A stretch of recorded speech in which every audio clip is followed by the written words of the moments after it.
ఇప్పుడు నీ వాదన ఏంటంటే బేసికలీ నీ ప్రేమ అనేటటువంటి దానికి నిర్వచనం ఏంటంటే ఫస్ట్ కలిసేయాలి. ఆ అమ్మాయితో పాటు బెడ్ షేర్ చేసేసుకోవాలి. ఆ అమ్మాయి అవసరం తీరిపోవాలి. తీరిపోయిన తర్వాత ఏంటంటే అది నీ ఉద్దేశపూర్వకం నీదేంటంటే కమిట్మెంటు.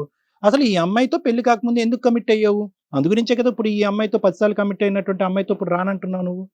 సో, నీ ఉద్దేశం ప్రేమ is equal to physical relationship అనే కాన్సెప్ట్‌తో ఎళ్తే గనక మేమైతే న్యాయం చేయలేం. ఇంకా ఇప్పుడు ఏమీ తెలీదు కాబట్టి నార్మల్‌గా ఇతనేమన్నాడు, తనకు పెళ్లయిపోయింది. 2 సంవత్సరాల తర్వాత తిరిగొచ్చింది. మా ఇంట్లో వాళ్ళు ఒక సంబంధం చూసారు. ఆ అమ్మాయినే నేనిప్పుడు మాట్లాడాను. సో, ఇప్పుడు తన్నే పెళ్లి చేసుకోవాలంటున్నానని చెప్పేసి ఇతను అంటున్నాడు. సో, ఇప్పుడు ఆ అమ్మాయిని కూడా పిలిపిచ్చి అసలు ఆ అమ్మాయి ప్రాబ్లమ్ ఏంటి? ఎందుకిలా పెళ్లయిన తర్వాత కూడా మళ్ళీ వదిలేసినటువంటి బాయ్ ఫ్రెండ్ దగ్గర రావాల్సినటువంటి ఉద్దేశ్యం ఏంటనేది ఒకసారి తెలుసుకున్న తర్వాత మాట్లాడడానికి ఉంటుంది. ఇక్కడ 2 చుక్కలు కనిపించినాయి. అక్కడ ఎన్ని చుక్కలు ఎన్ని చుక్కలు కనిపిస్తే చూడాలి. చూడాలి. సో, ఇక్కడ సురేష్ గారు చెప్పినటువంటి విషయాలన్నీ కూడా మీరు విన్నారు కదా! మరి రక్షితని కూడా పిలిచి అసలు తన ప్రాబ్లమ్ ఏంటనేది మనం తెలుసుకుందాం. రక్షిత, నమస్తే. సో, చెప్పమ్మా. సో, ఇక్కడ సురేష్ అంతా కూడా చెప్పాడన్నమాట ఏమేం జరిగింది ఏంటి అని. నాకు ఒక పాయింట్ ఏంటంటే నువ్వు ఆల్రెడీ తన్ని వదిలేసావు. వదిలేసి పెళ్లి చేసుకొని ఇప్పుడు బాబు నీ బాబాయ్ అని చెప్పేసి నువ్వు తిన దగ్గర రావడానికి ఉద్దేశం ఏంటసలు? అలా ఎవరన్నా చేస్తారా పెళ్ళైన ఆడవాళ్ళు? నీకు పెళ్లయిందమ్మా? పెళ్ళయింది. ఓకే. ఏమయ్యాడు అతను? యాక్చువల్‌గా నేను వైజాగ్‌లో పుట్టి పెరిగాను మేడం. హ్మ్. వైజాగ్‌లో చదువుకొని బెంగుళూరులో జాబ్ కోసం అని వెళ్ళాను. హ్మ్. అక్కడ నాకు సురేష్‌తో పరిచయం ఏర్పడింది. హ్మ్. అలా అలా పరిచయం కాస్త ప్రేమగా మారి ఇద్దరం లివింగ్‌లో ఉన్నాం. హ్మ్. బయటకు వెళ్ళాం. బయట వీకెండ్స్ పార్టీ ఎంజాయ్ చేయడం, ఉండడం. సడెన్‌గా ఒకరోజు మనం కూడా ఎంజాయ్ చేద్దామని రూమ్ తీసుకొని ఉన్నాం. ఆ రోజు సడెన్‌గా ఏమైందంటే మార్నింగ్ లేచి చూసినప్పటికి నేను షాక్ అయ్యాను మేడం. తన పక్కన వేరే అమ్మాయి ఉంది యాక్చువల్‌గా. ఓర్ని. ఇది వినడానికే విడ్డూరంగా ఉంది వీళ్ళకి. చెప్పమ్మా. ఇంకా నేను సరే అని నేనే డ్రాప్ అయిదామని ఇంకా నా దారి నేను వదిలేసి వెళ్ళిపోయాను మేడం. వెళ్ళిపోయిన తర్వాత మళ్ళీ సడెన్‌గా ఫ్రెండ్స్‌తో పార్టీ చేసుకున్నప్పుడు వాళ్ళు నన్ను బ్లేమ్ చేయడం స్టార్ట్ చేశారు.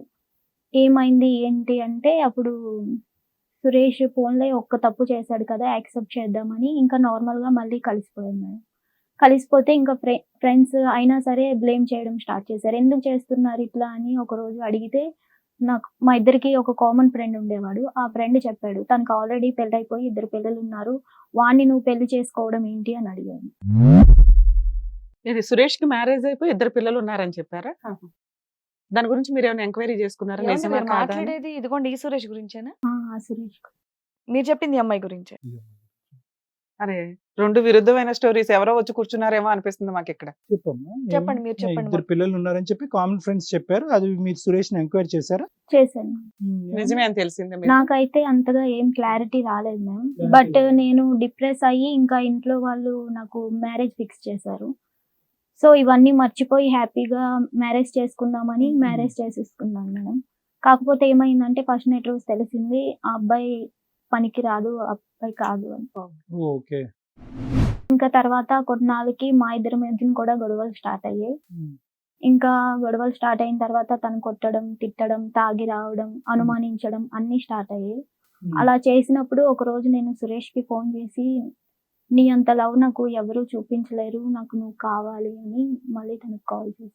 ఇప్పుడు అది కాదు ట్విస్ట్ ఇక్కడ. ఏంటంటే కనుక అతను ఇంపార్టెంట్ అని నువ్వు అంటున్నావు. అతనికి సంసారానికి పనికిరాడు అని చెప్పి. నిజంగానా? అది సంసారానికి నిజంగా పనికిరాడా? లేదంటే పెళ్ళైనటువంటి కొత్తలో ఆ కార్యక్రమం జరగకుండా తర్వాత ఏమైనా జరిగిన సందర్భాలున్నాయా? యాక్చువల్‌గా తనైతే ఎంతకాలం మీ నాకు ప్రయాణం? మీ మ్యారేజ్ ప్రయాణం ఎంతకాలం అమ్మా?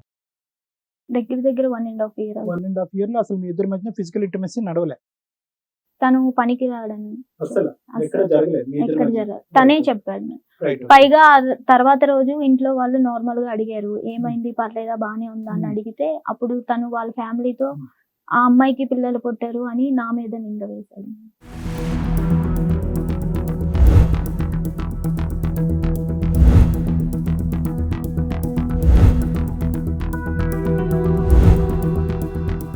అసలు ఫిజికల్ గానే కమిట్ అవ్వలేదు కదమ్మా మీరు? ఒకటేంటంటే 1.5 ఇయర్. ఇప్పుడు Hmm. నార్మల్‌గా మీ ఇద్దరికి దూరం ఉండడం Right. అనేది ఒక 2 ఇయర్స్ అని చెప్పేసి అన్నావు. మరి ఆ 1.5 ఇయర్‌లో నీకు ఆల్రెడీ ప్రెగ్నెన్సీ వచ్చి ఉండాలిగా? ఎప్పుడు కన్సీవ్ అయ్యావమ్మా? ఇప్పుడు నీ బేబీ వయసు ఎంత? 8 months. 8 months baby, 1.5 year back marriage. Okay. So నువ్వు మ్యారేజ్ అయినటువంటి 12 months తర్వాత నువ్వు ప్రెగ్నెంట్ అయ్యావు. అంతే కదా? అంతే 1 ఇయర్ తర్వాత ప్రెగ్నెంట్ అయినట్లు. ప్రెగ్నెంట్ అయ్యావు. మరి దానికి ఇక్కడ లెక్క టాలీ అంటే అవ్వట్లేదు. మధ్యలో మళ్ళీ ఏమన్నా మీరు ఇద్దరు కలిసి చెప్పిన ప్రేమించుకున్నారా? దాన్ని మీ బట్టి పేరు అసలు ప్రేమ అని ఒక డైలాగ్ వేసుకుంటున్నారు కదా, మధ్యలో అలా ఏమన్నా కలిసారా మీ ఇద్దరు? మధ్యలో ఏమైనా నడిచిందా కదా? కాదమ్మా, విడిపోయి 2 years అని సురేష్ గారు చెప్పారు. మీరు మ్యారేజ్ చేసుకుని 2 years బ్యాక్ మ్యారేజ్ చేసుకున్నారు. మీరు చెప్పడం ఏంటంటే మీ హస్బెండ్ ఇంపార్టెంట్ అంటే అని అది నేను చెప్తాను మేడం. ఒక రోజు చెప్తా స్టోరీ.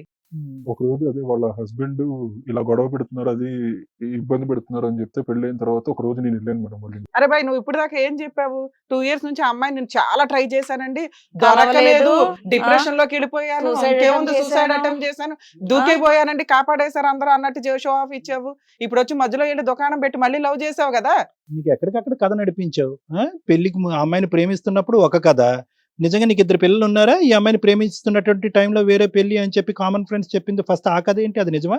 యాక్చువల్లీ నాకు అప్పుడు పెళ్ళయింది సార్. ఆ అమ్మాయి నేను ఏ బాబు, ఏం మాట్లాడుతున్నావమ్మా? తెలిసే మాట్లాడుతున్నావా? ఇందాక చాలా సిన్సియర్ గా ఏదో కథ చెప్పినట్టుగా అలా కథ చెప్తూ వచ్చావు. కథలు చెప్పడానికి వచ్చావా ఇక్కడ? ఇప్పుడు చెప్పాల్సిన అవసరం కథలు లేదు చెప్పడానికి మేడం. వచ్చావా ఇక్కడ? ఇక్కడ నీ మేడం ఆ కాలేజ్ స్టోరీ స్టడీ అవసరం దగ్గర లేదు. నుంచి చెప్తున్నాను అప్పటి నుంచి, తెలుసా నీకు? ఇలా అప్పుడు లవ్ చేశాను, ఇలా చేశాను అని చెప్పి చాలా మంచి ఒక కథ అల్లుకొని రాసుకొని వచ్చి చెప్పినట్టుగా చెప్పావు.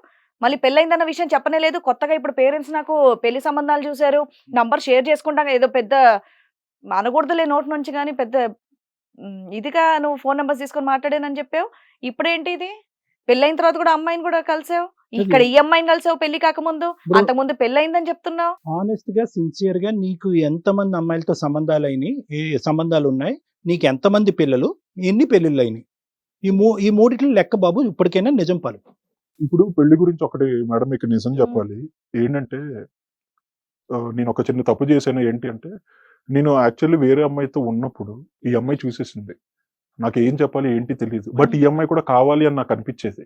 అలా జరుగుతున్న క్రమంలో ఇంకా నాకు అనిపించింది ఈ అమ్మాయిని ఎప్పుడైనా మనకి చాలా ఇబ్బంది అవుతుంది ఈ అమ్మాయితో, నేను ఈ అమ్మాయితో ఇంకెక్కడికి బయటికి వెళ్ళను. సో ఇప్పుడు చూసింది కాబట్టి నన్ను ఇంకా టైట్ చేసేస్తుంది, ఎవ్రీథింగ్ నన్ను టైట్ చేస్తుంది, నా మీద ఒక స్పై లాగా వర్క్ చేస్తుంది అనిపించింది. అప్పుడు ఆ క్రమంలో ఇంకా మా ఫ్రెండ్ తో అమ్మాయికి అబద్ధం చెప్పించా, నాకు పెళ్లి 2 పిల్లలు ఉన్నారు.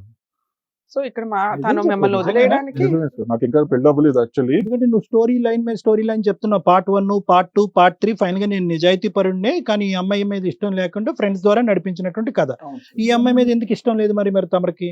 పై నా మీద ఇంకా ఇప్పటి నుంచి టైట్ చేసేస్తుంది. భయం అప్పటిదాకా చేసిందమ్మా. నువ్వు ఆల్రెడీ ఒక అమ్మాయితో రెడీ హ్యాండెడ్ గా దొరికినా కదా, అమ్మాయి అనుమానిస్తుందని భయం. అసలు ఈ అమ్మాయితో లవ్ లో ఉండగా నువ్వు ఇంకొక అమ్మాయితో ఎందుకు మంచం మీద ఉన్నావు? ఆ రోజు మందు తాగాం మేడం, అది తెలియక ఇంకా అలాంటప్పుడు ఈ అమ్మాయిని ఎంతో గాఢంగా ప్రేమించానని చెప్పేసి అన్నావు కదా, ఇలా నాకు తెలియకుండా జరిగిపోయిందని అట్లీస్ట్ నువ్వు క్షమాపణని అడుగుండాల్సింది కదా. అంతేకాకుండా అబద్ధాల మీద అబద్ధాలు ఎందుకు చెప్పించావు నువ్వు అలాగా? మేడం అమ్మాయిలు అందరూ ఎట్లా అంటే, అందరూ అని కాదు కానీ అమ్మాయిలు ఎలా అంతమంది గురించి ఉంటారు. తెలుసా మీకు? అందరూ అంటే కనుక వంగబెట్టేస్తారు. అంటే అడ్డంగా. Sorry sir, sorry madam. Actually అప్పుడు ఏంటంటే ఒకవేళ వీళ్ళకి ఒక అనుమానం అనేది స్టార్ట్ అయిందంటే అది ఇంకా అలాగా చేప కింద నీరులాగా వెళ్ళిపోతుంది అనే ఒక క్రమం ఆ మైండ్ లో అలా ఉండిపోయింది. ఈ అమ్మాయిని ఎలాగైనా వదిలించుకోవాలి అని ఒక ఐడియాతో ఇంకా అలా. ఏం చదువుకున్నారండి? అమ్మాయిల సైకాలజీ మీద వెళ్ళి చదువుకొని వచ్చారా ఏంటి మీరు? నువ్వు అసలు సూసైడ్ చేసుకుని చచ్చిపోయే రకమేనా బాబు? అందరిని చంపే రకం పైగా. సూసైడ్ మిగతా అమ్మాయి- నువ్వంట ఈ అమ్మాయి వెళ్ళిపోయిందని సూసైడ్ అంట, డ్రింక్ అంట. అసలు మీ తల్లిదండ్రులని నిన్ను ఎలా నమ్మారబ్బా ఇంకో అమ్మాయిని తీసుకొచ్చి? అసలు ఈ వ్యవహారాలన్నీ మీ పేరెంట్స్ కి తెలుసా? ఆ అమ్మాయి వెళ్ళిపోయేలా చేసింది తెలుసని ఆడపరువు ఎందుకు తీస్తావు? నాకు తెలుసు, వాళ్ళకి తెలియదు. ఏ తల్లిదండ్రులు యాక్సెప్ట్ చేయరు. నువ్వు మా దగ్గర ఎంత అబద్ధాలు చెప్తున్నప్పుడు అక్కడ అన్ని స్టోరీలు చెప్తున్నావు. నీ జీవితం నీకు ఒక హిట్ టీవీ యాప్, ఇందులో short news, live news, entertainment shows, movies, digital magazines తో పాటు మీ జిల్లా వార్తలను కూడా ఫ్రీగా చూడొచ్చు. ఇంకెందుకు ఆలస్యం, వెంటనే హిట్ టీవీ యాప్ ని డౌన్లోడ్ చేసుకుని ఫ్రీగా ఎంటర్టైన్మెంట్ పొందండి. Hit TV app. Hit TV app. Please download hit TV app. Hit TV app ని ఫ్రీగా డౌన్లోడ్ చేసుకొని ఎంజాయ్ చేయండి. మీకు నచ్చిన ఎంటర్టైన్మెంట్ కోసం హిట్ టీవీ యాప్ ని ఫ్రీగా డౌన్లోడ్ చేసుకుని ఎంజాయ్ చేయండి. హిట్ టీవీ యాప్ ని డౌన్లోడ్ చేసుకుని ఆస్వాదించండి, ఆశీర్వదించండి. ఇంతమంది సెలబ్రిటీలు హిట్ టీవీ యాప్ ని డౌన్లోడ్ చేసుకోండి అని చెప్తున్నారంటే ఎంత మంచి యాప్ ఆలోచించండి. అమెరికా అమెరికా అమెరికా అమెరికాలో చదవాలనుకునే వాళ్ళకి విశ్వసనీయమైన పేరు మన శౌర్య కన్సల్టెన్సీ. UK లో 1 year masters. UK లో 1 year masters. 2 years work permit up to 5 years visa. Contact Saurya Consultancy. Contact 89851 89851.